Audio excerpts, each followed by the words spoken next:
ஓம் கணேசாய நமக. பணிவளர்ந்த வணக்கத்துடன் உங்கள் யோகா விஜய். அஸ்தமனம் அடையும் செவ்வாயால் யாருக்கு யோகம் அப்படிங்கிறதுல கடகராசியில் பிறந்த உங்களுக்கு இது யோகமா இல்லை அதியோகமா அப்படிங்கிறத பற்றி பார்க்கலாம். இவர் எப்பொழுது அஸ்தமனம் அடைகிறார் அப்படின்னு சொன்னால் விஸ்வாவசு வருஷம் கார்த்திகை மாதம் 12ஆம் தேதி, ஆங்கில கணக்கில் 28/11/2025 வெள்ளிக்கிழமை இரவு 8 மணி அளவில் விருச்சிக ராசியில் ஆட்சியில் இருக்கும் பொழுதே கேட்டை நட்சத்திரம் 3ஆம் பாதத்தில் அவர் அஸ்தாங்கம் அடைகின்றார். அஸ்தமனம் அப்படிங்கிறது என்ன அப்படிங்கிறத கொஞ்சம் ஒரு சின்ன விளக்கம் அப்படின்னா, அஸ்தமனம் என்பது மொத்தத்தில் ஒரு ஒளி இழந்து விடுவதாக அர்த்தம் அல்ல.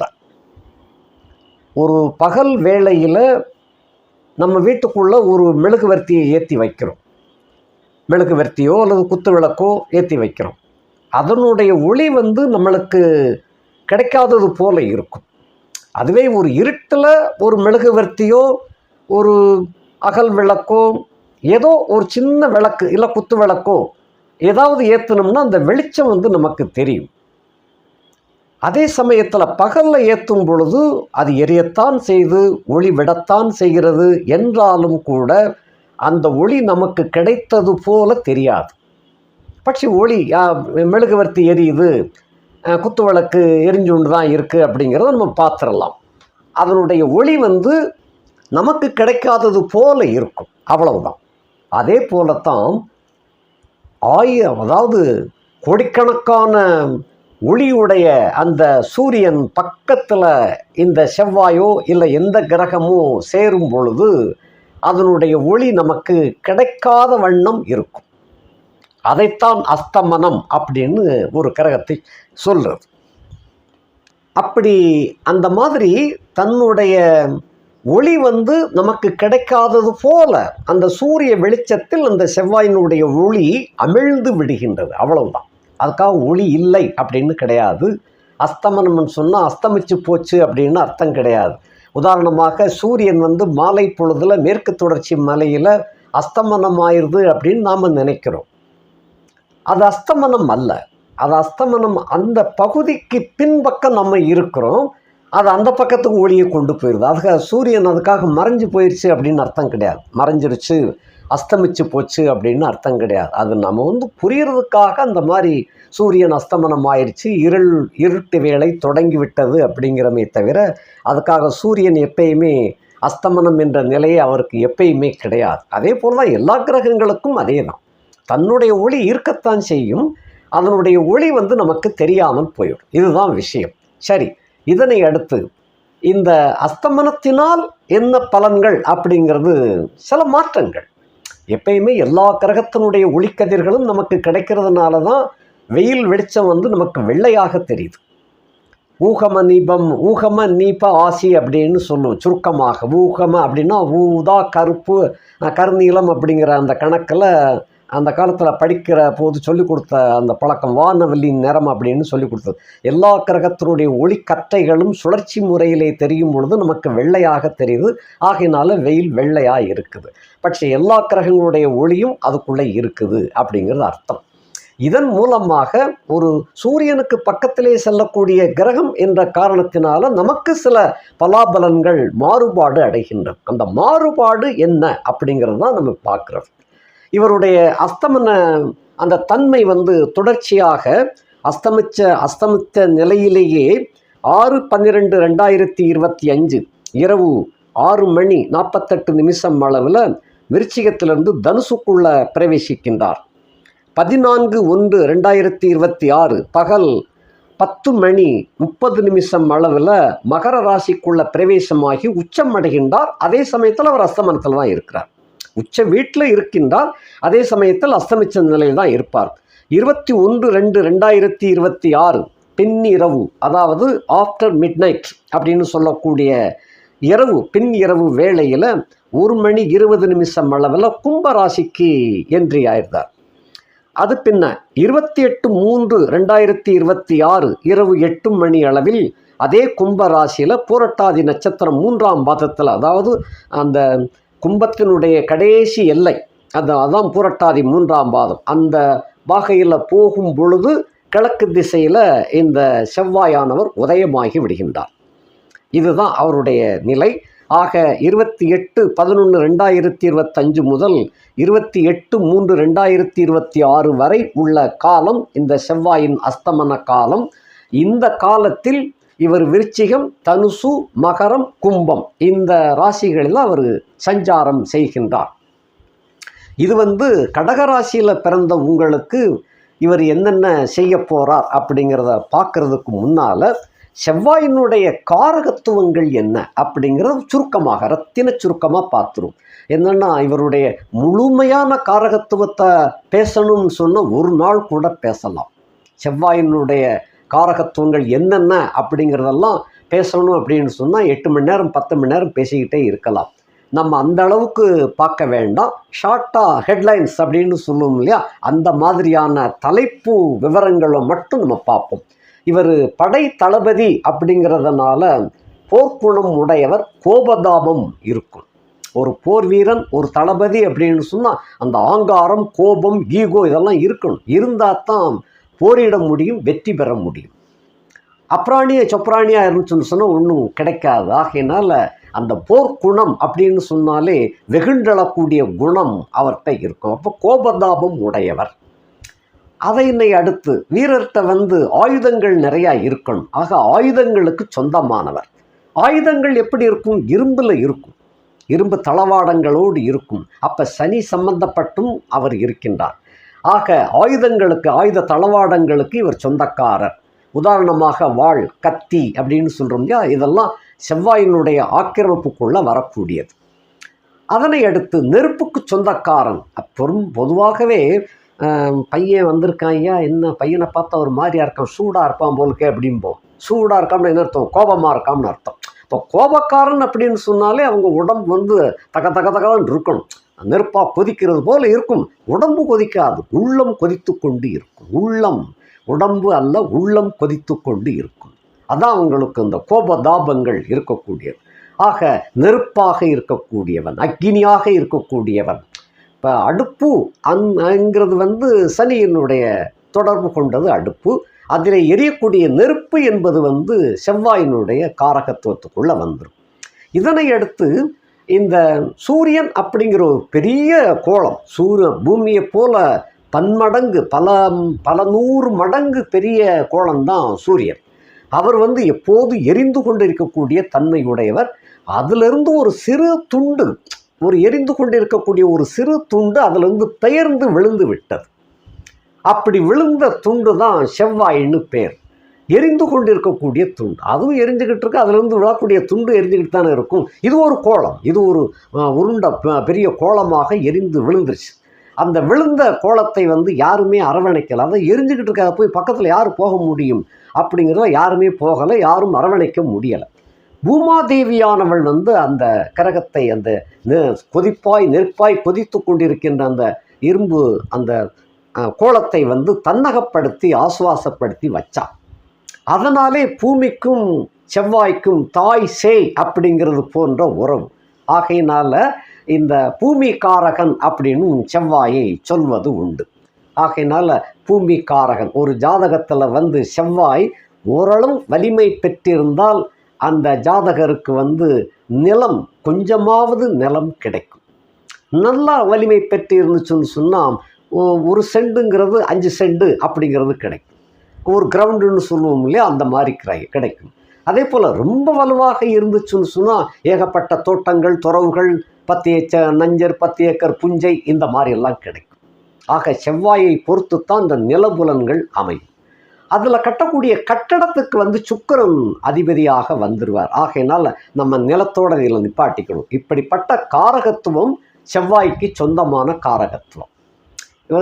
இந்த செவ்வாய்க்கு அதிபதியாக இருக்கக்கூடிய முருகப்பெருமானே கோபக்காரர் தான். அவர் இத்தினூண்டு மாம்பழத்துக்காக கோவிச்சுக்கிட்டு எமயமலையிலிருந்து பழனி மலையில் கோவிச்சுண்டு கோவணத்துடியோடு உட்கார்ந்துட்டார். அதான் கோபத்தோடு உட்கார்ந்துட்டார். அவர் தான் தண்டாயுதபாணி அப்படின்னு சொல்லுவோம். இந்த செவ்வாய்க்கு அதிபதி அந்த முருகப்பெருமான், பழனி தண்டாயுதபாணி சுவாமி அப்படின்னு சொல்லுவோம். இதுதான் ஜாதகத்தில் வரக்கூடிய வரிசை கிரமங்கள். ஒவ்வொரு கிரகத்துக்கும் ஒரு அதிதேவதை இருப்பாங்க. இந்த செவ்வாய்க்கு அதிதேவதை அந்த கோபக்கார கடவுள் சுப்பிரமணியர் தான்.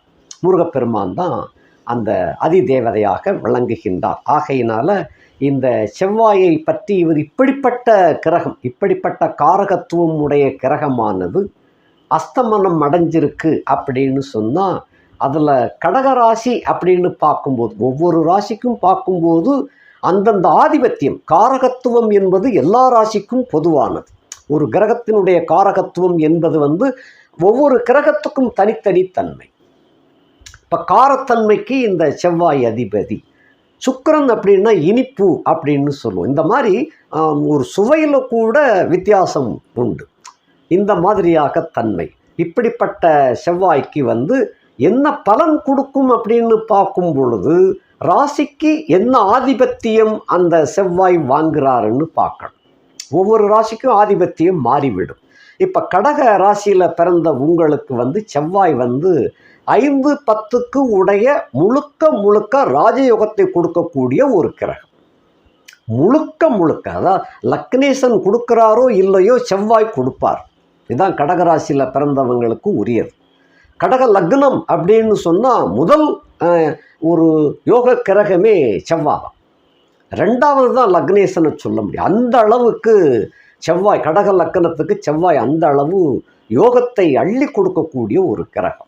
ஏனென்றால் ஒரு கோணத்துக்கு, பஞ்சமம் என்ற திரிகோணத்துக்கு சொந்தக்காரர் எவரோ அவரே இன்னொரு கேந்திரத்துக்கும் சொந்தக்காரர். அது கேந்திரம் என்பது 10ஆம் வீடு, மேஷ வீடு. ஒரு கேந்திரத்துக்கு அசுப கிரகம், ஒரு திரிகோணத்துக்கும் அசுர கிரகம், அசுப கிரகம். 2க்கும் ஒரே கிரகம் ஆதிபத்தியம் வாங்குகிறதுனால மற்ற எல்லா ராசிகளை, லக்னத்தை விட கடகலக்கணத்தை பொறுத்தமட்டில் செவ்வாய்தான் முழுக்க ராஜயோகத்தை கொடுப்பதிலே வல்லவர்.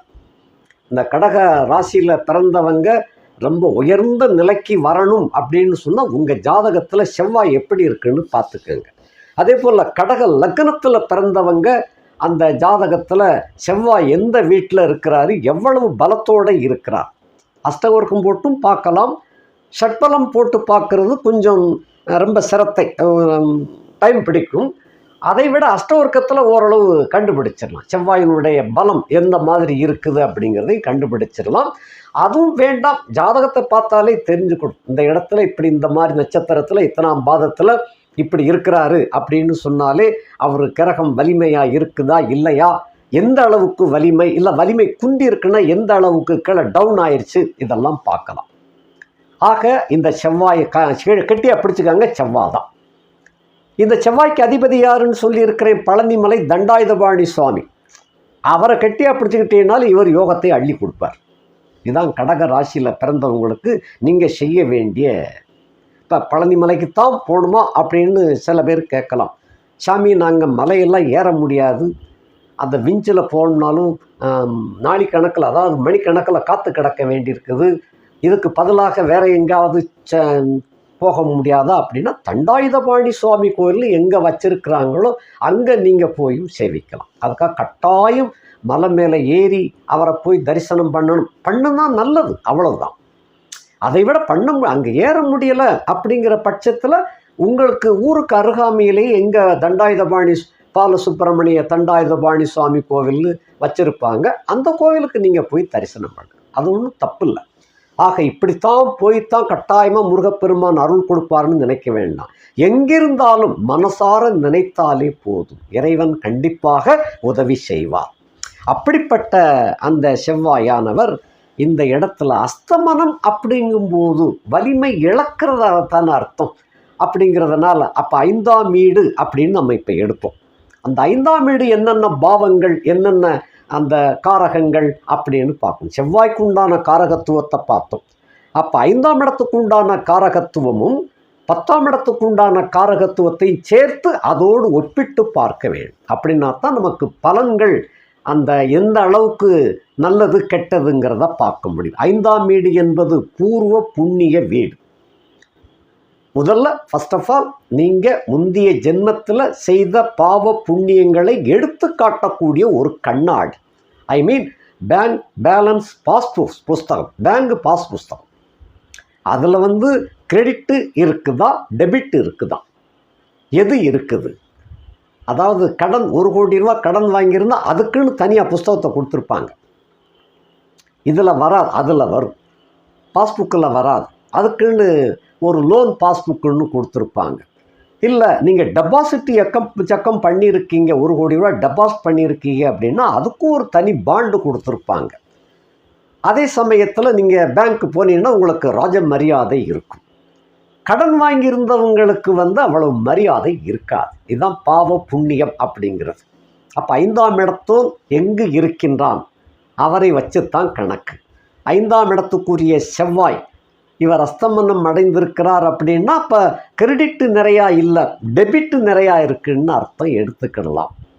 ஆகையினால பூர்வ புண்ணிய பங்கு இந்த இடத்துல வேலை செய்யாமல் போயிருமோ அப்படிங்கிற ஒரு கணக்கு ஒன்று. அடுத்தபடியாக இந்த பூர்வ புண்ணியத்தை வைத்துத்தான் சொந்த பந்தங்கள் அப்படின்னு பார்க்கறது. அந்த பூர்வ புண்ணியத்தை வைத்துத்தான் நம்மளுடைய மதியூகம் எப்படி வேலை செய்யுதுன்னு காட்டும். நம்மளுடைய ராஜ தந்திரங்கள், நுட்பமான ஒரு அறிவு எப்படி வேலை செய்யுங்கிறது 5ஆம் இடத்தை கொண்டு தான். இதைவிட ரொம்ப முக்கியமானது குலதெய்வத்தையும் இந்த 5ஆம் இடத்தை கொண்டு தான் பார்க்க வேண்டும். குலம் அப்படின்னு சொன்னேன், குலம் தழைப்பதற்கு குலதெய்வத்தினுடைய அருள் வேண்டும். அப்போ 5ஆம் இடத்தோன் செவ்வாய், அதுக்கு அதிபதி தண்டாயுதபாணி சுவாமி. இந்த தண்டாயுதபாணி சுவாமியும் குலதெய்வத்தினுடைய அருளும் இணைந்து செயல்பட்டால்தான் குழந்தை குட்டிகள் பிறக்கும். அதாவது ஒரு உயிரை உண்டாக்கக்கூடிய சக்தி அந்த 5ஆம் இடத்துக்குத்தான் உண்டு. 5ஆம் இடத்துக்குத்தான் உண்டு, அதைத்தான் குலசாமின்னு சொல்கிறோம். அதே போல் 5ஆம் இடத்தை வச்சுத்தான் பூர்வ புண்ணிய பங்கு அப்படின்னு சொல்கிறோம். இந்த கிரகத்தை வைத்து எல்லாத்தையும் பார்த்துக்கணும். இந்த வீட்டுக்குரிய கிரகம் இப்படி. அதே போல் 10ஆம் வீடு அப்படின்னு சொன்னால் ஜீவிதம், நாம் என்ன செய்து சாப்பிடும். ஒரு மனுஷன்னு பிறந்தாச்சுன்னு சொன்னால் ஒரு குறிப்பிட்ட வயசுக்கு பிறகு ஏதாவது ஒரு வேலையை பார்க்கணும், இல்லை தொழில் செய்யணும், இல்லை வியாபாரம் செய்யணும். இந்த மாதிரி ஏதாவது ஒரு தொழில் செய்வதை காட்டக்கூடிய வீடு தான் 10ஆம் வீடு. அது லகுவான தொழிலா, கடினமான தொழிலா, அல்லது எழுத்து தொழிலா, இல்லை ஒரு பெரிய தொழிலை நிர்வகிக்கக்கூடிய ஒரு முதலாளியா, இல்லை வியாபார தந்திரத்தில் வியாபாரம் செய்யக்கூடிய ஒரு பெரிய முதலாளியான்னு பார்க்குறதெல்லாம் அந்த 10ஆம் இடத்தை கொண்டு பார்க்குறது. அப்போ இந்த 2 வீட்டுக்கும் சொந்தக்காரனாகிய செவ்வாய் அஸ்தமனம் அப்படிங்கிற இடம், சூரியனால் அஸ்தமிக்கப்படுகின்றார். அப்படின்னா என்ன? சூரியன் உங்கள் வீட்டுக்கு 2ஆம் இடத்துக்காரர், தோப்பனார் ஸ்தானமும் கூட. தகப்பனை குறிக்கக்கூடிய கிரகம் சூரியன், குடும்பத்தை குறிக்கக்கூடியதும் வரவு செலவை உங்களுடைய வாக்கு சம்பந்தப்பட்டதையும் குறிக்கக்கூடியது சூரியன். இப்படிப்பட்ட சூரியனால் இந்த 5-10 யோகாதிபதி செவ்வாய் அஸ்தமனம் அடைகின்றார். இப்போ புரிஞ்சிருக்கும் நினைக்கிறேன். அப்போ இவருடைய ஒளி உங்களுக்கு கிடைக்காமல் இருக்கின்றது இந்த இடத்தில். அப்போ நான் சொன்ன நல்ல பலன்கள் எல்லாமே மாறிவிடும் அப்படின்னு தான் அர்த்தம். இப்போ கூட நான் இன்னும் மாறிவிடும் நான் முழுசாக சொல்லலை, மாறணும், அதுதான் கணக்கு. அதாவது இந்த பலன்கள்லாம் உங்களுக்கு கிடைக்காமல் போக வேண்டும் என்பதுதான் கணக்கு. இதுக்கு இடையில் உங்களுடைய பாக்கியாதிபதின்னு ஒருத்தர் இருக்கிறார், அதுதான் 9ஆம் இடத்துக்கு சொந்தக்காரர். அந்த பாக்கியாதிபதினா தோப்பனார் வர்க்கம், தோப்பனார் செய்த புண்ணியம் அப்படி வச்சுக்காங்க. உங்கள் அப்பாவுக்கு அப்பா அந்த வழிகள் செய்த புண்ணியம், அந்த புண்ணியத்தின் பலனை எடுத்துரைக்கக்கூடியவர் குரு பகவான். அப்படிப்பட்ட குரு பகவான் உங்களுடைய ராசியிலேயே உட்கார்ந்திருக்கிறார். அதாவது இவர் ஒரு தற்செயலாக டெப்டேஷன் பண்ணியாக உங்கள் வீட்டுக்குள்ளே செட்டில் ஆகிட்டார். ஆல்ரெடி அவர் இருக்க வேண்டிய இடம் மிதுனம். அதிசார ஓட்டத்தில் வராமல் இருந்திருந்தாருன்னா வருகிற 2026 மே மாதம் வரைக்கும் அவர் மிதுனத்தில் தான் இருக்கணும், அதுதான் கணக்கு. அவர் அதிசார ஓட்டமாக, ஐ மீன் டெப்டேஷன் டூட்டியாக உங்கள் ராசிக்குள்ளே செட்டில் ஆகி உச்சம் பெற்று விட்டார். உச்சம் பெற்றுட்டு பத்தாக்குறைக்கு உச்சம் பெற்றது போதும், அந்த வீட்டில் வேலை பார்த்தது போதும்ப்பா, திரும்பி இங்கே வாப்பா அப்படின்ட்டார் சிவவர்மன். மறுபடியும் அந்த ஏற்கனவே உள்ள வேலை பார்த்த இடத்துக்கே திரும்ப போகிறார். அப்படி போய்கொண்டிருப்பதான் வக்கிரம். உங்கள் வீட்டில் இருந்துண்டே வக்கர நிலையில் உச்சம் பெற்று இருக்கின்றார். அப்படிப்பட்ட அந்த குரு பகவான் இந்த சூரியன் செவ்வாய் இவங்க 2 பேரை மட்டும் அல்லாமல் அங்கே சேர்ந்திருக்கக்கூடிய சுக்கிரனையும் சேர்த்து பார்க்கின்றார். ஆக அதாவது நல்ல கிரகம் கெட்டு போகும் பொழுது உங்களுக்கு நல்லது கிடைக்காமல் போய்விட வேண்டும் என்பதுதான் கணக்கு.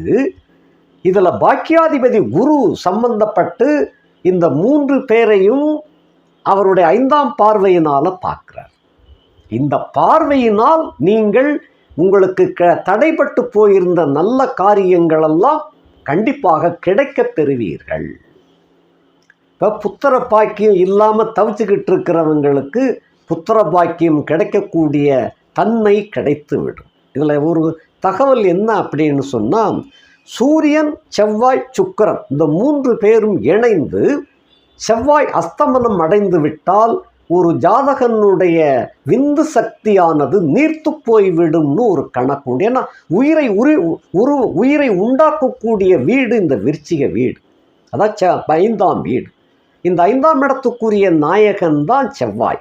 பொதுவாகவே இந்த மாதிரி இல்லாமல் வேறொரு இடத்துல அப்படி இருந்துச்சுன்னு சொன்னாலும் அந்த ஒரு ஆண்மகனுக்கு அந்த உயிரை உண்டாக்கக்கூடிய விந்து சக்தியினுடைய தன்மை நீர்த்து போய்விடும் அப்படிங்கிறது தான் கணக்கு. அதாவது மருத்துவமும் ஜோதிடமும் கலந்து சில இடங்களில் பார்க்க வேண்டியது வரும். இந்த ஜாதகனுக்கு ஏன் குழந்தை பாக்கியம் தாமசம் அடையுதுன்னு விஞ்ஞான ரீதியாக பார்க்கும் பொழுது ஜாதகத்தை பார்க்கணும். விஞ்ஞான ரீதியாக பார்க்கும்போது நீங்கள் டாக்டர்கிட்ட போய் ஏகப்பட்ட டெஸ்ட்டுகளை எடுக்கணும். சரி, அதுவும் இல்லாமல் இயற்கை வைத்தியமே பார்க்கணும்னு சொன்னாலும் கூட நாடி பிடிச்சு பார்த்துட்டு வைத்தியர் அதுக்குரிய சில தகவல்களை சொல்லி இந்தந்த மாதிரிலாம் நீ சாப்பிடுப்பான்னு சொல்லுவார். அந்த வைத்தியரும் சோசியருக்கும் 2க்குமே சில சமயங்களில் 2மே தெரிஞ்சவங்களாக இருப்பாங்க. அந்த காலத்துல எல்லாம் வைத்தியம் தெரிஞ்சவர் ஜோசியமும் தெரிஞ்சிருக்கும், ஜோசியம் தெரிஞ்சவங்களுக்கு வைத்தியமும் தெரிஞ்சிருக்கும். இப்படித்தான் அந்த காலத்தில் கதை ஓடுச்சுன்னா, நானும் பழைய காலத்தை சேர்ந்தவன். அந்த தன்மையில் வைத்தியமும் அந்த இயற்கை சம்பந்தப்பட்ட வைத்திய குறிப்புகளும் எங்களுக்கும் சொல்லி கொடுத்துருக்குறாங்க குருகுலத்தில். அதை வச்சும் சொல்கிறேன். இந்த காலகட்டத்தில் செவ்வாய் என்பது தான் ஒருவனுடைய விந்து சக்திக்கு உயிர் சக்தியை உண்டாக்கக்கூடிய தன்மையுடையவன். அந்த விந்து கெட்டிப்படுதல் அப்படிங்கிறதுக்கும் இவர் தான் பொறுப்பேற்கின்றார். எந்த லக்கணமானாலும் சரி செவ்வாயினுடைய தன்மையை வச்சுத்தான். ஏன்னா வீரம் என்பது இங்கே தான் இருக்குது. பத்தாக்குறைக்கு கடக லக்கணத்திலே பிறந்தவர்களுக்கும் கடக ராசியிலே பிறந்தவர்களுக்கும் இந்த செவ்வாய் தான் 5ஆம் இடத்து நாயகன். இது உயிரை உண்டாக்கக்கூடிய நாயகனே இவர் தான். அப்படி வரும் பொழுது அந்த சூரியனுக்கு பக்கத்தில் போகும்போது என்ன ஆகும்னு சொன்னால், அந்த ஆண்களுடைய சக்தி விந்து சக்தி நீர்த்து போகக்கூடிய தன்மையாக போயிடும். இதில் இன்னொரு தகவலையும் சொல்லியிருந்தேன். இப்படி இருக்கக்கூடிய நிலையில் சில ஆண்கள் என்ன செய்வாங்க அப்படின்னு சொன்னால், இந்த உணர்ச்சி கொந்தளிப்பில் இளம் வயசுலே, அதாவது பிஞ்சு வயசுலேயே கூட அந்த சக்தியை சுய இன்பம் அப்படின்னு சொல்லக்கூடிய கணக்கில் செஞ்சு எல்லாத்தையும் பாழாக்கியிருந்தாங்க. அந்த பாழாக்கிட்டு குறிப்பிட்ட பருவத்தில் திருமணமாகி சில கட்டங்களில் அடிக்கடி அந்த நீர்த்து போதல் அப்படின்னு இருக்கும். அல்லங்கில் அதாவது சக்தி முந்துதல் அப்படின்னு சொல்லுவோம். அதை விரைப்புத்தன்மையில் அந்த விந்து சக்தி நீர்த்து போய் அது உயிரணுக்கள் இல்லாமல் போகக்கூடிய தன்மையை கொடுக்கக்கூடியதாக ஆகிவிடும். இதுக்கெல்லாம் இந்த செவ்வாய் எத்தனையோ கோடி மைல்களுக்கு அப்பால் இருக்கக்கூடிய கிரகங்கள் அதனுடைய அசைவுகள் தான் எல்லாவற்றுக்கும் காரணமாக விளங்கும். இந்த இடத்தில் இப்படி ஆக வேண்டிய சூழ்நிலையில் உங்களுடைய பாக்கியாதிபதி குரு பார்க்கின்ற காரணத்தினால அந்த மாதிரி போகாமல் அதற்கு மாறாக அது தன்மை வெற்றியை கொடுக்கக்கூடிய தன்மையாக போய்விடும். இதுக்கு இடையில் அந்த குறிப்பிட்ட ஒரு 10 நாள் கழித்து இந்த சுக்கிரனும் அஸ்தமனத்துக்கு போயிடுவார். அப்படி ஆகும் பொழுது ஆண் பெண் 2 பேருமே பலவீனப்பட்டு காணப்படுவார். இதுக்கு இடையில் இந்த தனுசு ராசி, அதுக்காகத்தான் முதல்ல அவருடைய பயணத்திட்ட அறிக்கையை முதல்ல சொல்லிட்டேன். தனுசு ராசிக்குள்ள அவர் பயணிக்கும் பொழுது அந்த இந்த இந்த கடகராசியிலே பிறந்தவர்களுக்கெல்லாம் அந்த இது முந்துதல் அப்படிங்கிறது அப்படி ஆகிவிடும். அது நீர்த்து போகக்கூடிய தன்மையும் ஏற்பட்டுவிடும். இந்த இடத்தில் மட்டும் அதாவது விருச்சிகத்தில் இருந்து தனுசுக்கு போய் தனுசு ராசியிலிருந்து மகரத்து போகிற வரைக்கும், மகர ராசிக்கு போகிற வரைக்கும் அந்த கட்டுப்பாடு என்பது நிச்சயமாக வேண்டும். அது இருந்தால்தான் பரிபூர்ணமாக தாம்பத்தியிலேயே வெற்றி பெற முடியும். பிள்ளை இல்லாமல் இருக்கக்கூடியவர்களுக்கு குழந்தை பாக்கியத்தை உண்டாக்கக்கூடிய வீடு 5ஆம் வீடு. இந்த 5ஆம் இடத்தை கடந்து 6ஆம் இடத்துல செவ்வாய் போகும்போது, குறிப்பாக கடகத்துக்கு அது மறைவு ஸ்தானமாகவும் ஆயிடுது. 5 கூடையவன், அந்த பூர்வ புண்ணியாதிபதி, உயிரை உண்டாக்கக்கூடிய ஒரு கிரகம், ராஜதந்திரத்தை கொடுக்கக்கூடிய கிரகம், மதியுகத்தை கொடுக்கக்கூடிய கிரகம், குலசாமியினுடைய அருளை கொடுக்கக்கூடிய அந்த கிரகம் 6இல் மறையப்படாது. பொதுவாக அசுபக்கிரக வரிசையில் வரக்கூடிய சூரியன், செவ்வாய், சனி, ராகு, கேதுக்கள் 6ல் மறையலாம். மறைஞ்சா யோகம். அது பொதுவாக சில ராசிகளை பார்க்கும்போது, கடகராசியை பார்க்கும்போது இவர் தான் யோகாதிபதி, அவர் போய் 6ல் போய் மறையக்கூடாது. மறைந்தால் பூர்வ புண்ணிய சொத்துக்களை விற்க வேண்டிய கட்டாயம் வந்துடும். ஆக தனுசு ராசியில் போய் மறையும் பொழுது குருவின் பார்வை கிடைக்காது. அது பின்ன மகரத்துக்கு போகும்போது கிடைச்சிருது. உச்சம் அடைகின்றார், குருவின் பார்வையும் கிடைக்கும், நேருக்கு நேர சந்திக்கிறாங்க.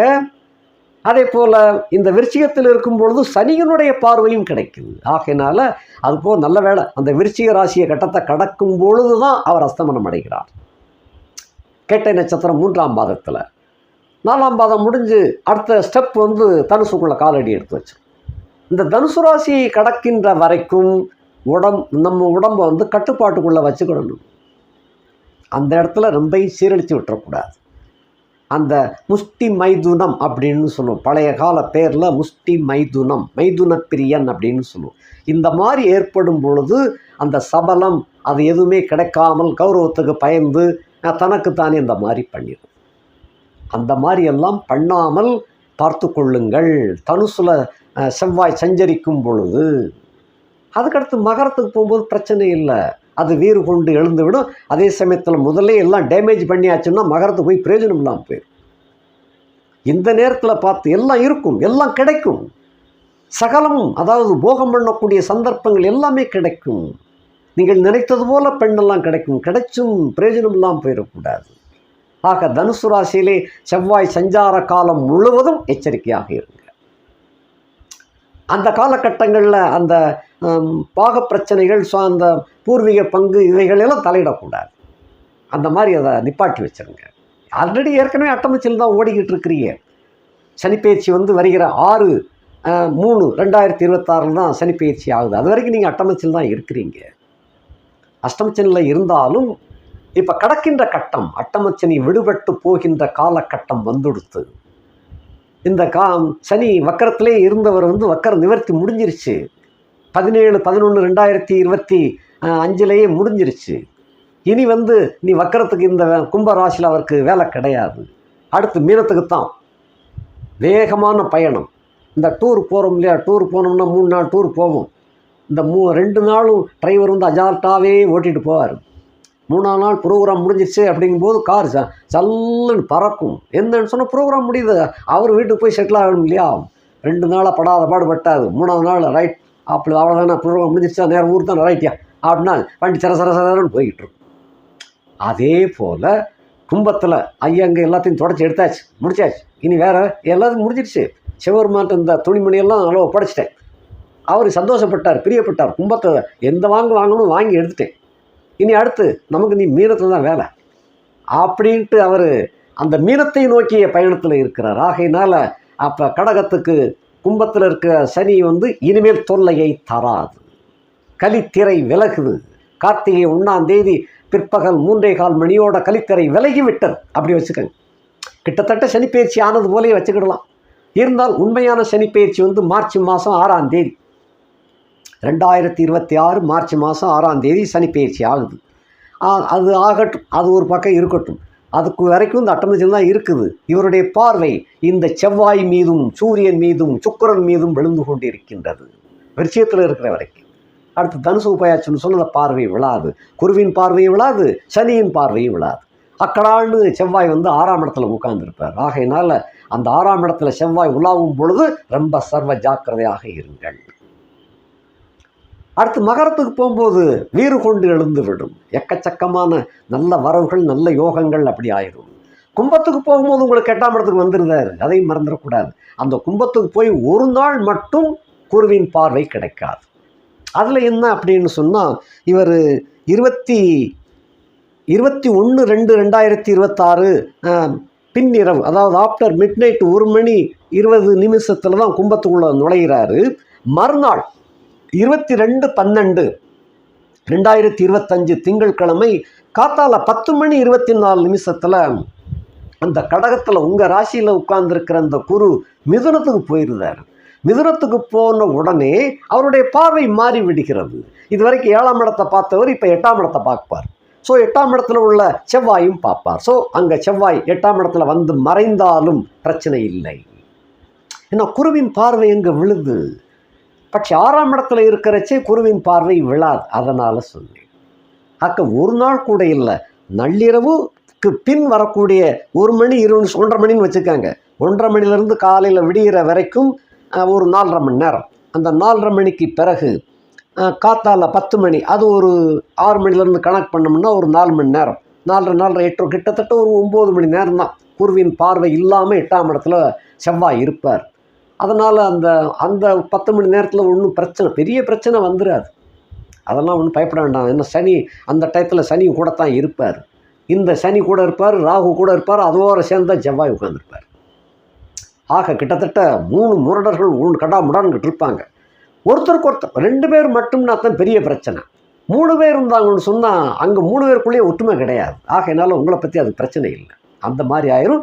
விடிஞ்ச உடனே 10 மணி 10:30 மணி வரைக்கும் குரு வந்து சேர்ந்துருந்தார் 12க்கு. வந்த உடனே இந்த 3 பேரையும் பார்ப்பார். பார்க்கும்போது பல பிரச்சனைகள்லாம் ஓஞ்சிடும். என்னமோ நைட்டில் வந்து விடிஞ்ச உடனே கடாமுடான்னு இருக்கும்.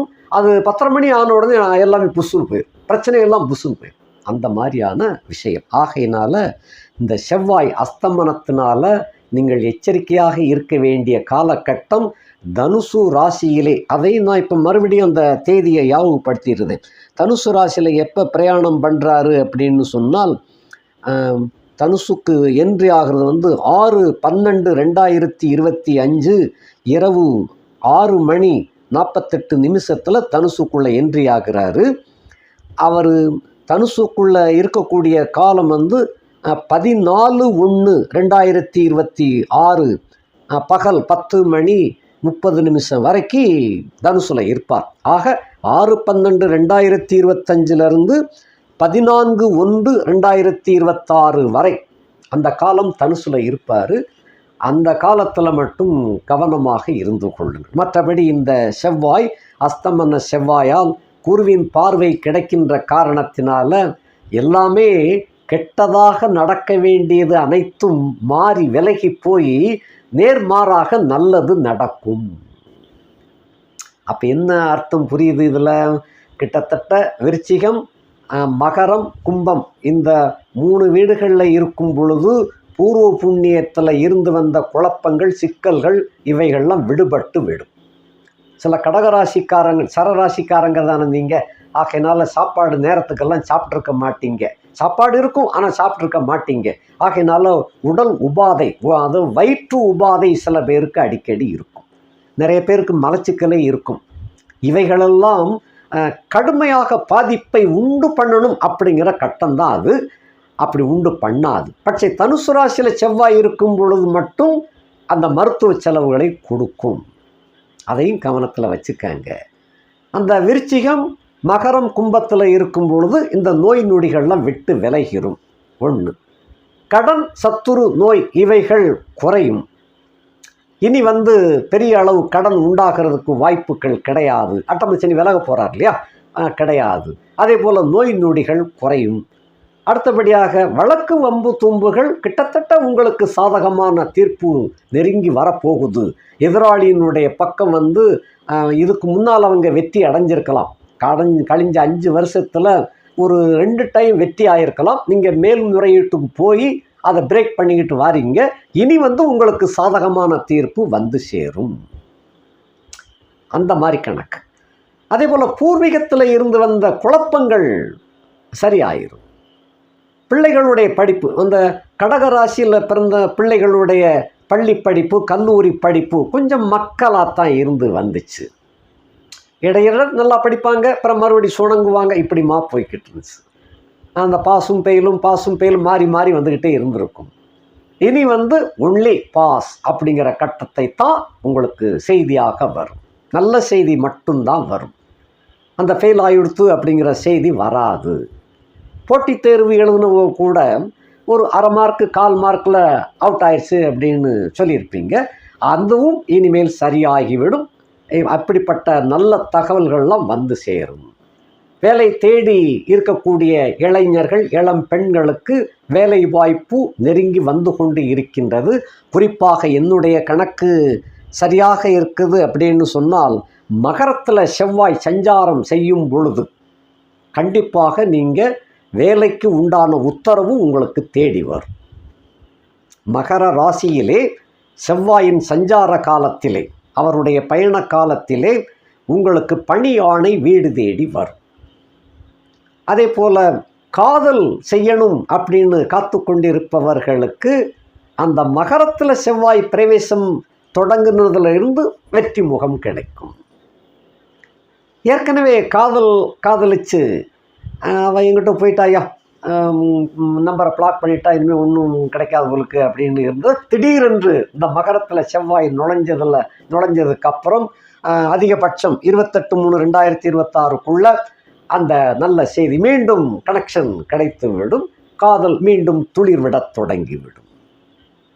அடுத்தபடியாக அந்த வரம் தேடி கொண்டிருக்கக்கூடிய இளம் பெண்கள், இளைஞர்கள், இவர்களுக்கெல்லாம் அந்த கலித்திரை விலகப் போகுது, கிட்டத்தட்ட விலகுனது மாதிரி. ஆகையினால் ஏற்கனவே நல்ல வரன்கள்லாம் வந்துச்சு, அதெல்லாம் அவங்க பக்கத்தில் எங்களுக்கு பொருத்தம் இல்லைன்ட்டு போயிட்டாங்க அப்படின்னு அதை கொஞ்சம் புலம்பிக்கிட்டு இருக்கக்கூடிய சில பேர் இருக்கிறீங்க. அவங்களுக்கு அந்த விடுபட்டு போயிருந்த, எப்பயோ போன வருஷமோ அதுக்கு முந்தின வருஷமோ அந்த வரன் வந்திருக்கும், நல்ல வரன் அப்படின்னு நீங்கள் முடிவு பண்ணி பொருத்தமெல்லாம் பார்த்து ஓஹோன்னு இருக்கும். பட்சே அந்த சைடில் கப்சிப்புன்னு இருப்பாங்க. நாங்கள் பார்த்துட்டு சொல்கிறோம்னு இப்படியே போயிருக்கும். இனி அப்போ நமக்கு கிடைக்காதவனும் நீங்கள் மறந்துருப்பீங்க, விடுபட்டிருக்கும். இதுவும் அந்த காதலித்து ஏமாந்தது போல் அந்த மாதிரி திரும்ப மீண்டும் வரும்னு சொல்ல, அது போல் திடீரென்று அங்கேருந்து தகவல் 1 வருஷம் 1.5 வருஷம் கழித்து மறந்து போயிருப்பீங்க. அதுக்கப்புறம் அவங்க ஞாபகப்படுத்துவாங்க, இன்னும் உங்கள் பையன் கல்யாணம் ஆயிடுச்சா அப்படின்னு கேட்பாங்க. இல்லைங்க, இன்னும் ஆகலைங்க, இப்போ நாங்கள் எங்களுக்கு பொருத்தம் பார்த்துட்டோம், அதனால் திருப்தியாக இருக்குது, நீங்கள் பொண்ணு பார்க்க வரோம்னா வாங்க. இந்த நல்ல செய்தி கிடைக்கும். கிடைப்பதோடு மட்டுமல்ல, அது மணமேடை ஏற்றி காட்டி வெற்றி கொடி காட்டும். இந்த மாதிரியான சுப விஷயங்கள்லாம் மகரத்தில் செவ்வாய் இருக்கும் பொழுது நீங்கள் கிடைக்கப் பெறுவீர்கள். ஆக கடகராசியிலே பிறந்த இளம் பெண்கள், இளைஞர்களுக்கு திருமணம் நடத்தி காட்டக்கூடிய ஒரு செவ்வாயாக மகர செவ்வாய் விளங்கும். அடுத்தபடியாக அந்த குடும்பத்தில் இருக்கக்கூடிய கிரகஸ்தன் அப்படின்னு சொல்லக்கூடிய குடும்பஸ்தர்கள், அவர்களை பொறுத்தமட்டில் பணிச்சுமை பலவாறாக பாழ்படுத்தி இருக்கும். 2-3 கம்பெனிகள்லாம் மாறி போயிருப்பீங்க. சம்பளம் உயரவே இல்லாமல் மாற்றி கம்பெனியை காப்பாற்றினா போதுமையா அப்படின்னு சொல்லி இருக்கிற வேலையை தக்க வச்சாலே போதுங்கிற கணக்கில் நிறைய பேர் ஓடிக்கிட்டு இருப்பீங்க. அரசு உத்தியோகத்தில் இருந்தவங்க நிறைய பேர், சில பேருக்கு சஸ்பெண்ட் ஆகிருக்கு. நிறைய கடகராசி என்கிட்டே கேட்டிருக்கிறாங்க, இந்த பணி மறுபடியும் கிடைக்குமா கிடைக்காதா அப்படிங்கிறலாம் கேட்டிருக்கிறாங்க. அந்த நல்ல தசாபுத்தி நடந்தும் கூட அட்டமச்சனினால் அப்படி ஆயிடுச்சு அப்படிங்கிறத சொல்லி, அட்டமச்சனி விலகும் பொழுது கிடைக்கும்னு சொல்லியிருக்கேன். இந்த மகர செவ்வாய் வரும் பொழுது நிச்சயமாக மீண்டும் பணி ஆணை கிடைத்துவிடும், பணியில் சேர்ந்துருவீங்க. சில பேர் டிஸ்மிஸ் செய்யப்பட்டிருப்பாங்க, மீண்டும் அதே கம்பெனி மறுபடியும் உங்களை வரவழைக்கும். இப்போ நீங்கள் டிமாண்ட் பண்ணலாம், எனக்கு இவ்வளவு சம்பளம் கொடுத்தா தான் வருவேன் அப்படின்னு சொல்லலாம். இன்னமும் பணியில் தொடர்ந்து என்ன அடி அடித்தாலும் தாங்குறாயான்னு சொல்லக்கூடிய அளவுக்கு நிறைய கடகராசிக்காரங்க எல்லா துன்பங்களையும் தோளில் சுமந்துக்கிட்டு வேலையில், அந்த கம்பெனியில் வேலையிலேயே நீடித்து கொண்டு இருப்பார்கள். சம்பள உயர்வு இருக்காது, சலுகையும் கிடச்சிருக்காது, அட்வான்ஸ் பணம் கூட கொடுத்துருக்க மாட்டாங்க. ஆனாலும் குடும்பத்தை காப்பாற்றணுமேங்கிறதுக்காக சில பெண்கள், சில ஆண்கள் வேலையில் இருந்துக்கிட்டு இருப்பாங்க. அவர்களுக்கெல்லாம் இனி பணிச்சுமை கண்டிப்பாக குறையும். நல்ல டிரான்ஸ்ஃபர், நல்ல இடமாக கொடுப்பாங்க. பதவி உயர்வும் சம்பள உயர்வும் நிச்சயமாக அந்த 28/3/2026 கிடைச்சிடும். இனி உங்களுக்கு வாழ்க்கை வெளிச்சமாக இருக்கும். கிட்டத்தட்ட விடுகின்ற காலை பொழுதுக்கு வந்துட்டீங்க. அதிகாலை 5 மணிக்கு நீங்கள் இருக்கிறீங்க. அப்படி கணக்கு வச்சுக்கோங்க. இன்னொரு 1 மணி நேரத்தில் நல்ல பொலன்னு விடிஞ்சிடும் அப்படிங்கிறது போல் அர்த்தம். இப்போ நீங்கள் காத்தால அதிகாலை 5 மணிக்கு, அதாவது கும்மிரட்டிலேயே இருந்து வந்துக்கிட்டு இருந்தீங்க.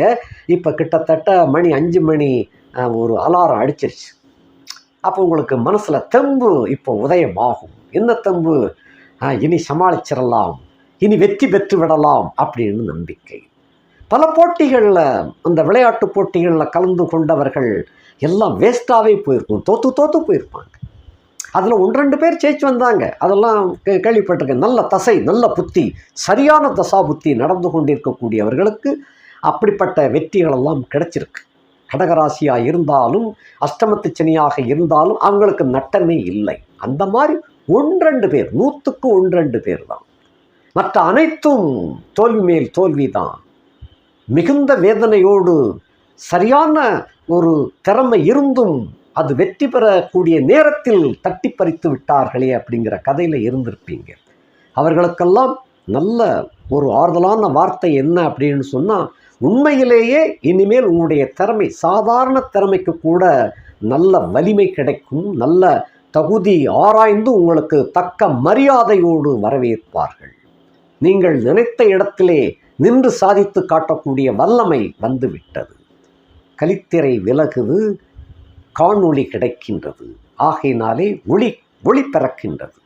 வாழ்க்கையிலே வசந்தம் வீசத் தொடங்கி விட்டது. பயப்பட தேவையில்லை. இனிமேல் அஞ்சாமல் வீறு கொண்டு எழலாம்.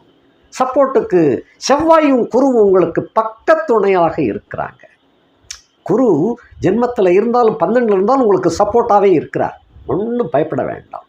அதே போல் செவ்வாய் கெடுக்கக்கூடிய நிலையில் 4 மாதம் இருந்தாலும் கூட கிட்டத்தட்ட ஒரு மாதம் மட்டும் கொஞ்சம் சிரமத்தை கொடுப்பார். மற்ற எல்லா இடத்துலையும் வெற்றி மேல் வெற்றி தான். ஒன்றும் பயப்பட வேண்டாம். குடும்பத்தில் கணவன் மனைவி நிறைய பேர் பிரிஞ்சே வாழ்ந்துக்கிட்டு இருக்கிறாங்க. டைவர்ஸும் கிடைக்கல, அதை பிரிஞ்சு வாழ்ந்துக்கிட்டு இருக்கிறாங்க. இல்லை சில குடும்பங்களில் அந்த கடகராசியில் பிள்ளை பிறந்திருக்கும். பிள்ளை பிறந்ததுலேருந்தே கணவன் மனைவிக்குள்ள சண்டை சச்சரவு, கடும் சண்டை சச்சரவு. மனைவி ஒரு பக்கம் இருப்பாள், கணவன் ஒரு பக்கம் இருப்பார். ஃபோன்லேயே சண்டை நடக்கும். டைவர்ஸும் நடக்காது. நீ டைவர்ஸ் போடு, இல்லை நீ டைவர்ஸ் போடுன்னுக்கிட்டு இருப்பாங்க. ஆக டைவர்ஸும் நடக்காது. அவ்வளவு பாசத்தோடு தான் இருக்கிறாங்க. நீ டைவர்ஸ் போடு அப்படின்னு சொல்கிறதே ஒரு பாசத்தில் போடுறாங்க. நீ போட்டுருவியோ அப்படிங்கிற கணக்கு. ஆக இப்படிப்பட்ட தம்பதிகள், பிரிந்து வாழுகின்ற தம்பதிகளும், அதாவது கடகராசியிலே பெற்றெடுத்த தம்பதிகள், பிள்ளையை பெற்றெடுத்த தம்பதிகளும் இனி சேர்ந்து வாழக்கூடிய பாக்கியம் கிடைத்து விட்டது. அது மகர செவ்வாயிலிருந்தே ஆரம்பம் ஆகிவிடும். இப்படிப்பட்ட அதி உன்னதமான ஒரு நேரம் கடகத்திற்கு பிறந்திருக்கின்றது. கிட்டத்தட்ட நீங்கள் ஒரு 5 வருஷமாக படாத பாடு பட்டுட்டீங்க. சொல்லணும்னா துயரங்கள். நிறைய பேர் கடகராசியில் பிறந்தவங்க ஊமையாக அழுதுகிட்டு இருப்பாங்க. அவங்க அழுகை வெளியே தெரியாது. இரவில் யாருக்கும் தெரியாமல் அழுதுகிட்டு இருப்பாங்க. நல்லா பாருங்கள், ஆணும் பெண்ணும் இரவில் படுக்கையில் அழுதுகிட்டு இருப்பாங்க. இப்படியெல்லாம் நடக்குது, இப்படியெல்லாம் செய்தே அப்படின்னு யார்கிட்டையும் சொல்ல மாட்டாங்க. கல்லூரி மங்கம் போல தான் இருப்பாங்க. அப்படிப்பட்டவர்களுக்கு எல்லாமே வாழ்க்கையிலே வசந்தம் வீச தொடங்கக்கூடிய ஒரு அருமையான பொக்கிஷ நாள் இந்த நாள். ஆகையினாலே இந்த அஸ்தமன செவ்வாயினால் நீங்கள் எந்த அளவும் பயப்பட தேவையில்லை. குரு உங்களை காப்பாற்றுகின்றார். அவர் 2ஆம் இடத்திலேயோ 5ஆம் இடத்திலேயோ 11ஆம் இடத்திலேயோ 7ஆம் இடத்திலேயோ இல்லை என்றாலும் குருதாய்யா. அவர் உங்களை பார்வையால் உங்களை எல்லாத்திலையும் ஜெயிக்க வைத்து காட்டி விடுவார். ஆகையினாலே குருவை நம்புங்கள். பழனி தண்டாயுதபாணி சுவாமியை மனசார நினைங்க போதும். மலை மேலே ஏறக்கூடியவர்கள் ஏறி போய் தரிசனம் பண்ணுங்க. முடியாதவர்கள் மனமுவந்து வேண்டுங்கள். அவன் மலையிலிருந்து இறங்கி உங்களை அவர் பார்ப்பார். உங்களுக்கு வேண்டிய உதவிகளை எல்லாம் செய்வார். நல்லபடியாக இந்த செவ்வாயும் குருவும் உங்களுக்கு சப்போர்ட்டாக இருக்கின்றார்கள். 8ல் உள்ள ராகுவை பற்றி பயப்பட வேண்டாம். அவரும் குருவினுடைய பார்வைக்கு வந்துடுவார். ஆகையினால் எந்தவித இடைஞ்சலும் இருக்காது. வாழ்க்கையில் நல்லபடியாக முன்னேறுவதற்கு இந்த காலம் முதல் உங்களுக்கு யோகமாக விளங்கும். நன்றி, வணக்கம்.